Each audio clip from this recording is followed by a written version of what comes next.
All this Extreme Festival action is proudly brought to you by G&H Transport and Bridgestone Tires.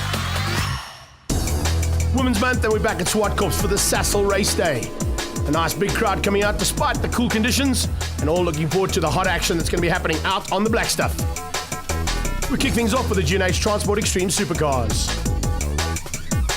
The previous round down in PE was wet, exceptionally wet. This time it's just cold, and hopefully the rain is going to stay away.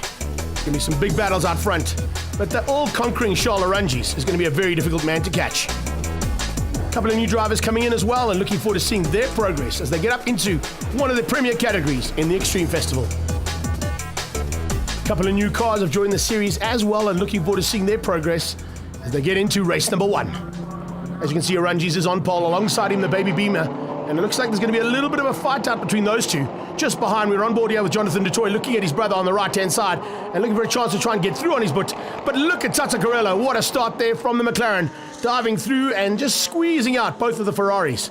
He goes up into third place, right behind Oliveira as they get down on the brakes for turn 2. Under braking, a little bit of change up there as well. The two Zwartkops boys under pressure. It's Dion Duplessis making a welcome return. Good to have him back in the KTM crossbow as he looks for a way past the Ferdinand Bull, and right on his tail, Gianni Zwartkops also going well in the M3. Behind that, the rest of them starting to spread out. You can see Alvin Steenkamp hanging on to the lead of the rest of the pack of cars, and Blunden in the first of the Porsches just behind him. They head up through turn 4. Gianni trying to close down on his brother Ricky, and they're all trying to catch this man here, Charles Arangis. Not going to be easy to do here. This track is basically made for that car and has not been bettered in terms of any other car around this track. So look out for his progress. He's looking to go back into the 59s today, if possible. Mark Dutoy just trying to close down on Tato. Tato at this stage leading things out through G&H Transport corner and coming to start another lap. Looking for a little bit of a ground there to close in on the Baby Beamer, but Oliveira is a very difficult man to catch. And here at Zwartkops, he's definitely one of the top contenders in this category, making that little Baby Beamer scream as it goes down into turn 2. Nice little battle here between the brothers. In fact, both sets of brothers, because Ricky Zwartkops is holding his brother Gianni at bay right now as they come through turn 2. Ferdinand versus Boris there. That's the ex-Lee Thompson Racing BMW that they brought into the G&H Transport stable. Looks like it's going well. Further back, look out for Bruce Turner in the Promogen BMW, trying to make his way to the front end, fighting out there with Johan Hutting and Faisal Kutsia. As they go up through turn 4, it's two Ferraris closing in on the back end of that 650S McLaren. Looks like the snowboarders got them matched for now. Oh, Dutoy is going well though. The Silver Dream Racer, that is a 430 taking on the GT3 430 option, of course, that his brother's got. The two of them going absolutely flat out through turn 5 and 6. Through 7 now, they come down on the braking markers, and Jonathan Dutoy, even though he's been dropped back down into Class A, he's running very similar lap times to what you get into Class A+. So you have to watch out for that one, because I think today is the last time that they can just avoid breaking out. Onto the brakes. Getting away from everybody else in that third place battle is the Baby Beam of Davi Oliveira. But look at how they're going, left, right and center, trying to find a way past Tata Carello and the McLaren. Nice drive here, on board with Ricky Zwartkops as we go down into turn 2. Oh, and you can just hear him chatting in the background. He's having an absolute blast of a battle there with his brother. He knows that Dion Duplessis is coming along for the ride as well, so he's going to have to try and go defensive. Looks like there might be a little issue there on Ferdinand, and Boris dives on the inside. Gianni Zwartkops with the BMW looks up to the inside of his brother. Just can't get there. Yes, he can. Comes back. Oh, and you can see Ricky wasn't happy about that. As he comes up under braking, he has been outgunned into turn 4.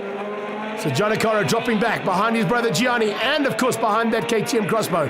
Let's see if he can come back. Well, he hasn't been able to find a way yet. Looks like there might be a bit of an issue there on that Lamborghini.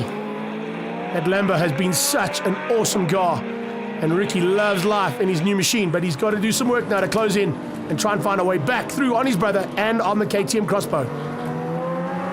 Great onboard here. Have a look at that. 120, 130, 140, 150, 160, up to 175 before he just rolls off for turn 1. Now coming down towards turn 2, trying to close in on that crossbow. Oh, very close between these two cars. Great battle here, in fact, between the two G&H Transport boys and, of course, BPT, the big sponsor there for Dion Duplessis. Further back, and Blunden being closed now. And you can see the Promogen BMW having a bit of a fight there with the Porsche and the Ferrari of Jimbo Zwartkops. Jimbo with that new body on, and of course some new suspension, just battling to get the setup right on the Ferrari. But once it's up to speed, he's definitely going to be running a little bit higher up. But he is leading Class C. and he's a long way ahead of Faisal Kutsia there in the second of the Class C. He's closing in on the two Class B battle cars here, and that of course is the Promogen BMW of Bruce Turner and Anne Blunden in the Porsche. That's second place, Davi Olivier. That is third, coming down to turn 2 now, and still no answer from the two prancing horses. They cannot find a way through on the McLaren, and Tata Carrillo is making them work hard. It's a super battle though. Jonathan Dutoy, Mark Dutoy, and Tata Carrillo.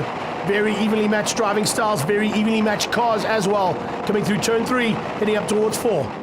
And now getting through on some back markers. Faisal Kutsia in the background just was picked up on Johan Hutton. The Stradale Motorsport 350Z there, as they're heading up into the final part of this last lap. Oh, there's a move. Great move from Dion Duplessis. Gianni ran wide. Can Ricky Giannacara capitalize? Yes, he can. He goes back. He'll be a happier man now inside that cockpit. No one more happy than this man. He has been untroubled throughout the race and comes across the line, having set another 60-second lap around the circuit. Charles Orangi's taking the win ahead of the baby beamer of Davi Olivier. We wait to see who's going to get third. Is it going to be Tato? Yes, it is. Only just ahead of the two Dutoy boys. They come through to finish up in 4, 5, and 6th place. Magnificent effort there from the first race of G&H Transport Extreme Supercars. Oranges, Olivier, Tata Carrillo ahead of the Toys, and then Duplessis and the Giannacaros. Dave standing by with the sibling rivalries in pit lane. Jono Dutoy, brotherly love and team orders today. Yeah, look, I mean, last time out we had an altercation where I touched my brother in the last corner of the race, which sent him into a spin. So we didn't talk to each other for about 2 or 3 weeks after that, which, it's not great when you're family and you don't even talk to you and your parents won't talk to you, etc. So I decided this race, I'm going to just sit there. And so the McLaren got past us, and both of us were quicker than the McLaren, but I thought, let's give my brother some space, see if he can get past.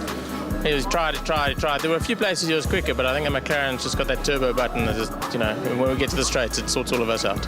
But Mark, looked like you had a great fun out there. Nice to dance with your brother and the McLaren, of course. Yeah, it was a fantastic race. I really enjoyed chasing the McLaren around.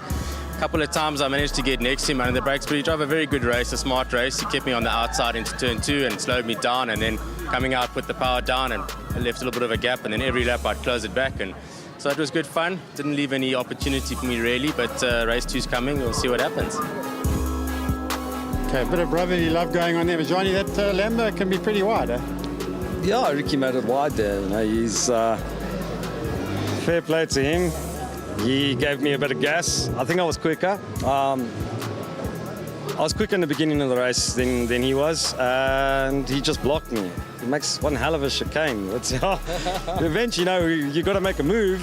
And unfortunately for Ricky, I think he lost 2 positions on one move that I did. So, yeah, I was happy to get in front, but yeah, he kept me behind and kept me honest. I charred my tires, and now I think I have to start behind him for the next race. So. Ricky, enjoying that car, eh? Yeah, Dave, I'm loving the car. The car's fantastic. It's a big thanks to my dad, my brother, the whole of Team G&H. Without them, the car couldn't be here today. And I mean, I'm just enjoying it. Just to put it out on the record there, we ran on dry hards. So it took 12 laps to get the temperature in the tires. Then that's why I lost out to Johnny. We racers, we'll make up any excuse not to admit defeat. I'll make it even for race 2. I'll put my hard tyres on and then we can go. But yeah, it was a good scrap, and I'm glad to be back on the track with my brother. It's been a good year where he hasn't been able to be, consistently challenging us up in the front, and I'm glad to see him back, and the car's going fantastic, and race 2, let's bring it on, eh?